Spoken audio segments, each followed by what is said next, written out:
So we'll study one more concept called the LIFO reserve. We've studied inventory valuation. We've studied FIFO. Inventory stands for first in, first out. That is, items that are purchased first are assumed the first to be sold. LIFO implies items purchased last are the first to be sold. Now, companies may adopt any accounting policy. Adopting a LIFO or a FIFO is an accounting policy decision. Firms can choose either. However, if one firm is following the FIFO method, whereas the other firm is following the LIFO method, then the company following the LIFO method has to report something called as a LIFO reserve. So what is a LIFO reserve? What this does is that if you're following LIFO and if you've historically been following LIFO, then you have to provide in your footnotes a number that will help convert the LIFO inventory into FIFO. So companies following the LIFO method will give a LIFO reserve such that the FIFO inventory can be calculated as the LIFO inventory or the LIFO ending inventory plus the LIFO reserve. So that is the definition of the LIFO reserve. Now that is the only thing that they have to give. They don't have to provide anything else. But given the LIFO reserve, everything else that you can need can be calculated. So if the company is following the LIFO method, the cost of goods sold in the company's income statement right now would be, what cost of goods sold? Would be FIFO or LIFO? If the company is following the LIFO method, the cost of goods sold would also be LIFO. In every income statement item, the company is not going to say LIFO or FIFO. You know, if it follows the LIFO method, then everything is according to LIFO right now. So the cost of goods sold is a LIFO cost of goods sold. Sales minus cost of goods sold gives you gross profit. Gross profit minus operating expenses gives you earnings, minus depreciation gives you earnings before interest and tax, so on and so forth. Now,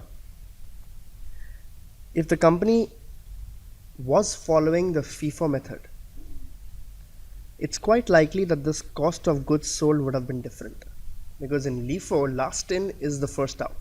The last is coming into this cost of goods sold in the LIFO method. If the company was following the FIFO method, the goods purchased first would have come in this COGS or would have been expensed first. So the question is that between the two accounting standards, if we had to make a comparison, one company following LIFO and another company following FIFO, then how would the COGS change, or how would we compare between the two companies? We are given the LIFO reserve, that is to convert the ending inventory from LIFO to FIFO. We can add the LIFO reserve and we'll get the ending FIFO inventory. Okay, let's try to derive the formula. The books give you the formula. I just want to quickly show you the derivation so that you know where it logically comes. The end formula is also given in your books. You will have to remember it for the exam because you won't have as much time to derive it at the exam. But just to know that how it comes. So very quickly, let's revise. Cost of goods sold we studied is very simple. First, we will assume that the beginning inventory gets sold off. What is COGS? Whatever we had in our godowns last year gets sold out, plus whatever we purchased. But of course, everything we may not be able to sell, minus whatever is still remaining in our inventory. So COGS is beginning inventory plus purchases minus ending inventory. If I'm following LIFO, the COGS will be LIFO. The beginning inventory will also be LIFO. The purchases will also be LIFO. The ending inventory will also be LIFO. If I have to find out similarly the FIFO cost of goods sold, so if I need the COGS FIFO, the LIFO I already have. It will be the beginning inventory FIFO. Purchases will remain the same. Whether you follow LIFO or FIFO, your accounting, your operations manager doesn't care. Your business doesn't care. You as an accountant can choose FIFO method or LIFO method. Your business operations will continue as usual. Your purchasing manager will buy as much material as he needs on whatever purchases he needs to do. So purchases won't be affected by our accounting policy. Beginning inventory plus the purchases minus the ending inventory. Again, because it's the FIFO cost of goods sold, it's the FIFO inventory that I need. Now, beginning inventory FIFO I can calculate even if I'm following the LIFO. It will be the LIFO number plus the beginning LIFO reserve. The inventory in FIFO is nothing but the inventory in LIFO plus the LIFO reserve plus purchases remains the same minus the ending inventory FIFO. Again, ending inventory FIFO would be ending inventory LIFO plus the ending LIFO reserve. Does the company disclose this? Yes, it has to. This is a mandate. In the footnotes, the company has to disclose a LIFO reserve so that analysts can convert from the LIFO inventory to the FIFO inventory in case two different firms follow different methods for comparison. So this the company has to disclose mandatorily. This the company has to disclose mandatorily if it's following the LIFO method. So if I have the LIFO inventory, I can get the FIFO inventory like this by simply adding. Question is, how do I get the FIFO cost of goods sold?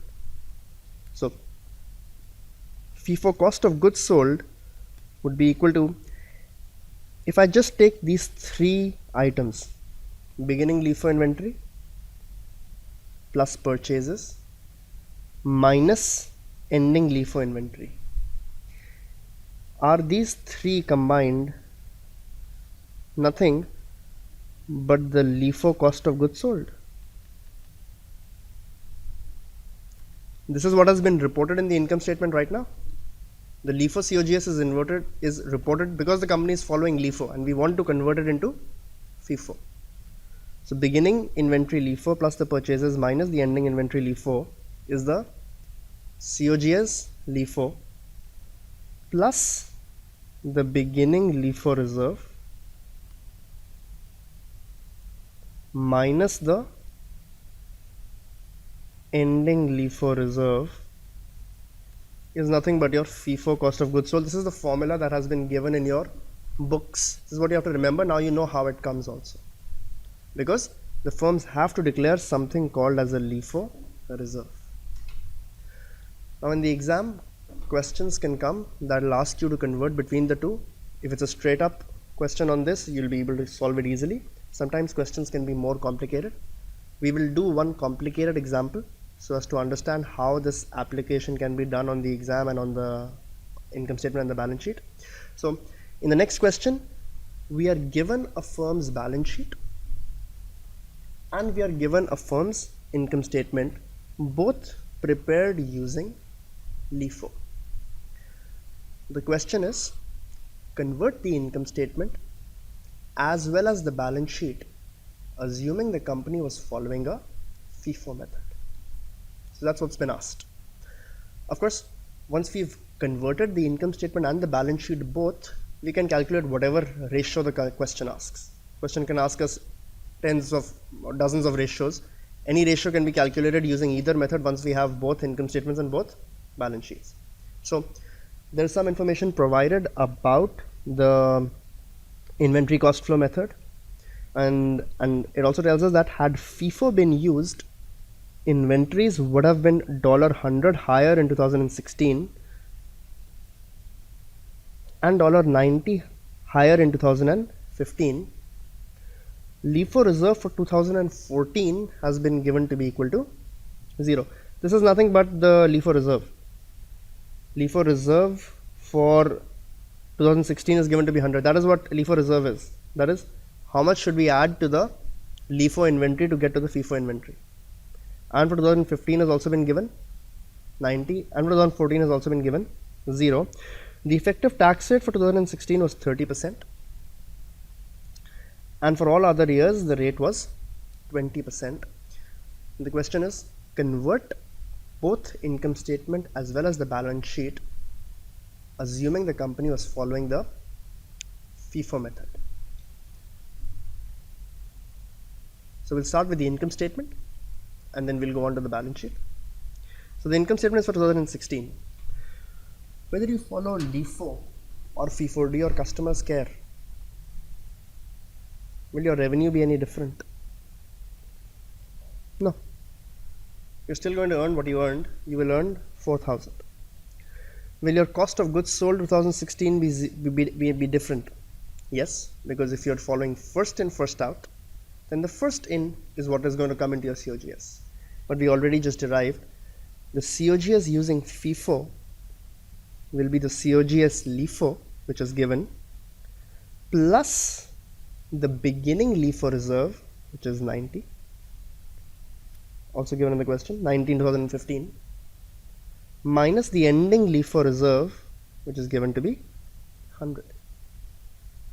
So the cost of goods sold would have been different. It would have been 2990. Hence the gross profit would have also been different. It would have been higher by $10. The gross profit would have been 1010. Would your rent, electricity, depreciation change depending or based on your accounting policy, based on FIFO or LIFO? No, you'll still pay the same rent, you'll still have the same depreciation, so this will remain 650. Your operating profit will be higher by this $10, so it will be 360. You can take the difference and verify. Interest will still need to be paid as much, so the earnings before tax would come out to be 310. The tax rate for 2016 was 30%, so the tax would now be 30% of this number, so that will come out to be about 93. Higher profit means higher taxes also, so the net income would be 207 instead of 210. Assuming the same dividend in 2016, our retained earnings will go up by 147, or the net income minus these dividends. So this would be my retained earnings. So the first part is done. We have converted our income statement from LIFO into FIFO. Brings us to the relatively tougher part of the question. We also need to convert the balance sheet. So the balance sheet for 2006-2005 is given, but this is using LIFO. We need to convert it using the FIFO method. Let's first write down the elements that I know will not change, and then we'll worry about the things that will change. So my receivables won't change. They remain the same. My customers will pay me whatever. If they weren't paying me earlier, they won't pay me now also. If this was receivables earlier, this will be the receivables now. Whether I follow FIFO or LIFO will not change this number. This I know for sure. Cash may get affected because you see tax got affected. In the income statement I saw my tax going up from 90 to 93. Hence I'm not going to rush into my cash numbers yet, because if tax is getting affected, cash may get affected. Inventories will change for sure. This is the big item that will get changed, but I know this. But I know this because that's why we are given a LIFO reserve. We are given a LIFO reserve so that at least we can do these calculations straight up. We don't have to use too much brain. So 2015, the LIFO reserve was given to be 90, and 2016 this was given to be 100.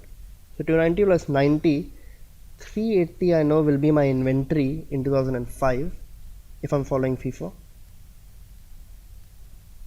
And 300 plus 10, 410 would be the inventory if I'm following LIFO. Total current assets I'll derive later because I don't have the cash yet. Once I have the cash numbers frozen, I can sum it up and get the total assets. Will plant and equipment change, guys? Because of the inventory method I follow, will anything happen to plant and equipment? No, so I don't have to worry. This number will be the same. Same. Net plant and equipment earlier was 1440. It will still be 1440 and 1360. So I have the assets side pretty much covered except for the cash. Only thing I'm missing, and then I have the assets side sorted. So don't worry. Let's go and again solve. The good part is the balance sheet has to match. It always has to match, so we have that leverage that we're going to use later on. But let's look at the liability side and see what's going to be different. Will our payables change? They won't, guys. I'll pay whatever I'm paying earlier. Accounting policy will not have any operating effect. So whatever was payable earlier will still be payable or still be outstanding. Short-term debt won't change. Current liabilities won't change. So this will be the same, or 325 of current liabilities will remain. 275 will remain. Long-term debt will remain. 715, 785. Common stock will remain. What is common stock? Revise. Parent capital plus additional parent capital is common stock. I'm sorry. Contributed capital is common stock. So this is your par value into the number of shares. Par value per share into the number of shares is common stock. Plus additional parent capital will remain the same. This is contributed capital. Common stock plus additional parent capital is equal to contributed capital. Retained earnings will change because earnings are changing. Okay. Now, retained earnings will change for this year also and for this year also. The reason being that if I follow the FIFO method, 2014, 2013, 2012, all income statements and all balance sheets will have to be restated, because FIFO is not just going to affect this year. If I've been following FIFO, balance sheet is a cumulative figure. So all balance sheets or all statements before in the preceding years would have also been impacted. So for this year, I know the retained earnings. I know the retained earnings is 147. So if I get this retained earnings figure, I need to add 147 to get to this year's retained earnings. So we agree that on the liability side, only the retained earnings is unknown. This is the only unknown, and cash is the only unknown here. Now, please tell me,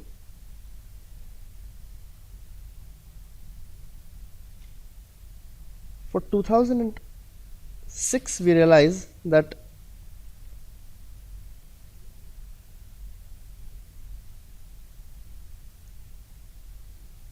our retained earnings is going to change by 147. Earlier it was being changed by 150. For 2014, however, we are told that the LIFO reserve is equal to 0. That is, for 2014, if we followed, whether we followed the FIFO method or the LIFO method, our income statement would not have changed.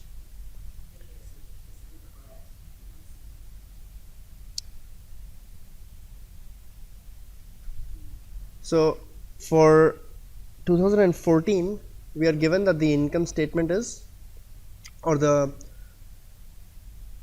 LIFO reserve is equal to 0. What this means is that for 2014, if I changed the, or if I drew the income statement for 2015,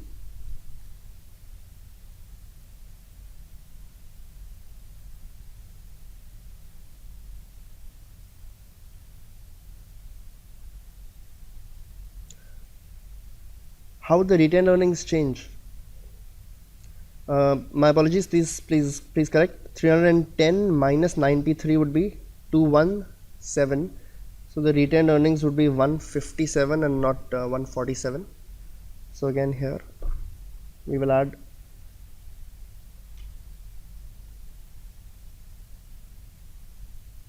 157.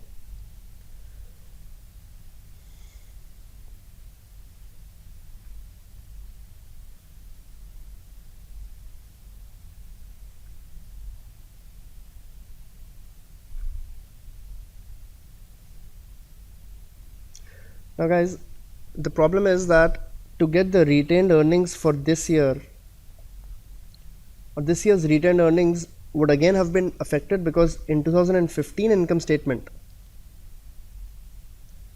whatever was the sales would have been the sales for 2015.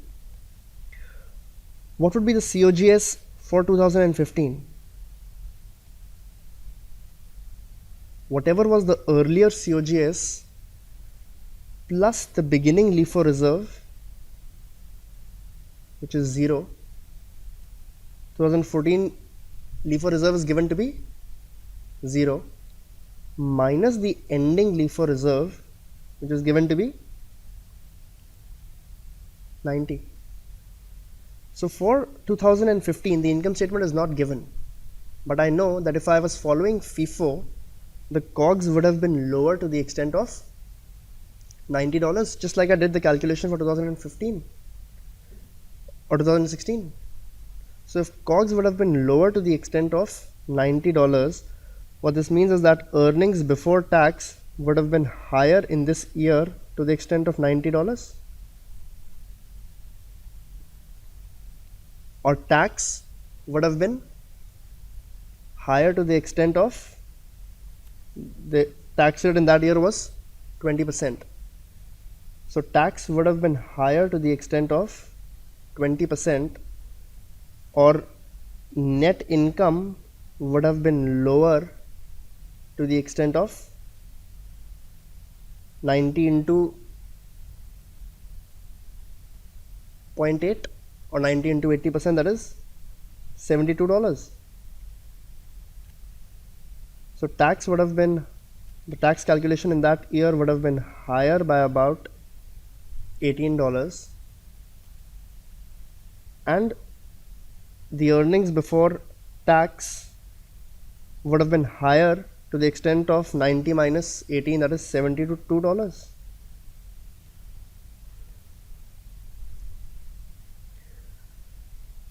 This is the exact same calculation that we've done for 2015 as we would have done for 2016. 2016 is given to us, so we have all the exact details. 2015 income statement is not given, but if you are given the beginning LIFO reserve and we are given the ending LIFO reserve, we understand it only affects the COGS. The LIFO to FIFO calculation only affects COGS, nothing else was impacted. So whatever was the COGS plus 0, that is the beginning LIFO reserve, minus 90 would have been the impact on the income statement. That is, the COGS would have been lower by 90, or EBT, earnings before tax, would have been higher by 90, tax would have been higher by 18 since the rate is 20%, and net income would have been higher by 72. So we can say that for 2015, and ignore any impact before that, ignore any impact of the LIFO or the FIFO calculation before this year. So then we can say that for 2015 our cash would have been lower to the extent of $18. Why is that? Because of the extra tax that we would have had to pay. Our retained earnings would have been higher to the extent of $72. Why is that? Because of the extra income that we are getting. $90 additional income we got, right? So $90 additional income adjusted for tax means 72, assuming same dividends, our income is higher by $72 in 2015. If our income is higher by $72, our retained earnings will also be higher by $72. Our cash would be lower by $18 because of the additional tax that we have had to pay. Our inventory would have been higher by $90. Now we have all the information to compute or to restate the financial statements for 2015, assuming the company was following the FIFO method. The cash would have been 95 minus 18, that is 77. Everything else is known. The short-term debt is known. The current liabilities would be 275. The retained earnings would be 180 plus 72, that is 252. Please take a minute and please verify that the balance sheet matches. So you can sum these all up. The current assets plus the net plant and equipment, and you can see we've added $90 to the inventory and we've reduced $18 from the cash, and we've added $72 to the liabilities also, hence the balance sheet is going to match. In the same method, if we were to compute now the retained earnings for 2016, I know 157 is the net income minus the dividends. So 180 plus 72, that is 252 plus 157 would give me my new retained earnings. New retained earnings is how much? 409, 252 plus 157. So the 330 that was the retained earnings earlier will now go up to 409. Now there's two ways to calculating the cash. Cash is the only missing variable. The whole liability side is known to me. All other assets are known to me. I can take the difference, and that difference should be the cash because the balance sheet has to match. Or I can also add from the $77. The $77 was the beginning cash.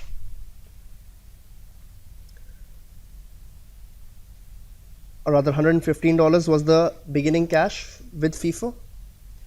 How much additional tax have I had to pay in this year? $3. 90 was the tax earlier, and we calculated that the tax now becomes 93. So additional $3 tax that we have to pay for this year, and $18 tax additional we had to pay last year. Balance sheet is a cumulative figure. So however you want to do it, you can verify that the cash will be lower by 21, or the cash number will come out to be 115 minus 21, that is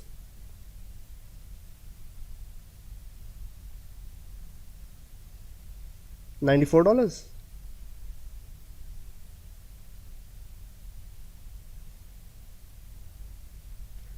Again, please verify that the balance sheet matches.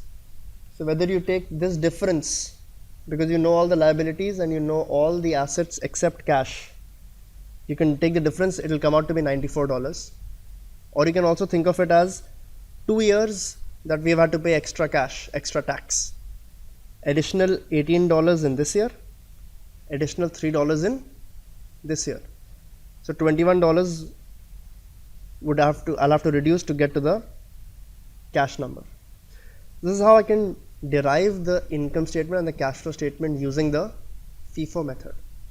Once I have this, the question can ask me whatever ratios it wants to calculate: inventory turnover ratio, asset turnover ratio, profit margin, etc. I can calculate all the ratios and compare. So please note, the LIFO reserve for 2014 was given to be 0. And the question should have also mentioned that ignore all effects before 2014.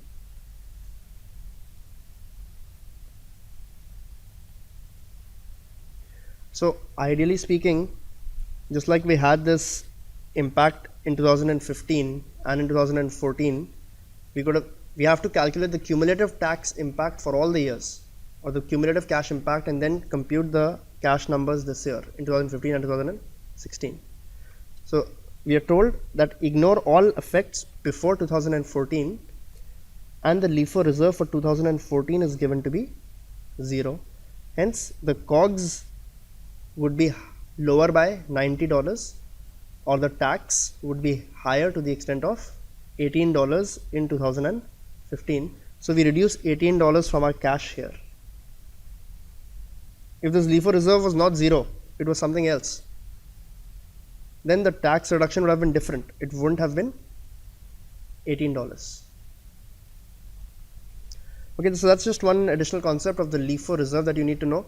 Most likely such a complicated question won't come on the level 1 exam because you don't have enough time to do all this. A more direct question based on the application of how to convert from LIFO cost of goods sold to the FIFO cost of goods sold, or from the LIFO inventory to the FIFO inventory may be likely, but you know what adjustments are to make. So basically the inventory calculations will affect COGS. Because they affect COGS, they will affect net income, because they are earnings before tax. Before they affect income, they will affect tax. Because tax is affected, cash will be affected, and hence retained earnings will also be